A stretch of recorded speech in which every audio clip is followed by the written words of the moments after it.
আসসালামু আলাইকুম।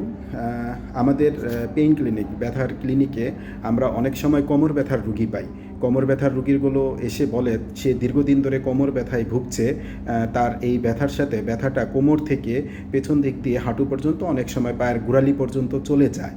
তো এই ব্যথার সাথে সে এটাও বলে যে তার একটু ঝিনঝিন করে, একটু জ্বালাপোড়া করে, কখনো অবশ বা বোধশক্তি কমে যায়, কখনো মনে হয় কিছু দিয়ে খোঁচাচ্ছে। তো আমরা বুঝতে পারি যে ব্যথাটা আসলে কোমরের যেই মেরুদণ্ড, ওখানে ওখান থেকে যে নার্ভ আসে তার মধ্যে একটা কম্প্রেশন কাজ করছে।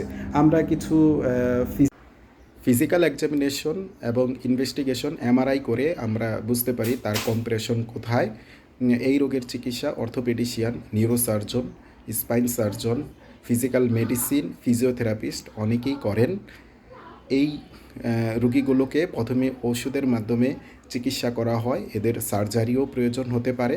ইন্টারভেনশনাল পেইন ফিজিশিয়ান আমরা রুগীর যেখানে কম্প্রেশন, সেখানে যেই নার্ভ, সেই নার্ভে কম্প্রেশন আমরা সেখানে ইনজেকশন দেই, সেটা ফ্লোরোস্কোপিক সিআরম গাইডেড একবারে দেখে দেখে ইনজেকশন দেওয়া হয় ইনফ্লামেশনটাকে কমানোর জন্য।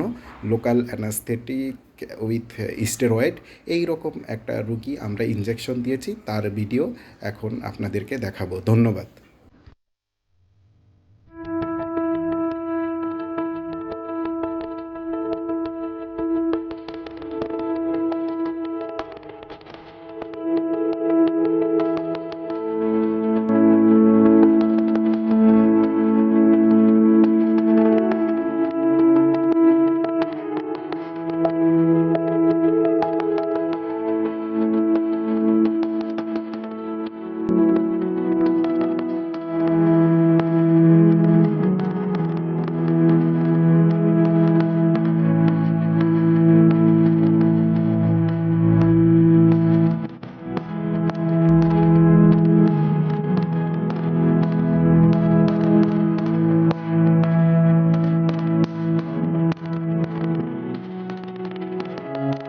আলহামদুলিল্লাহ, রুগী এখন ব্যথা মুক্ত। Thanks for watching.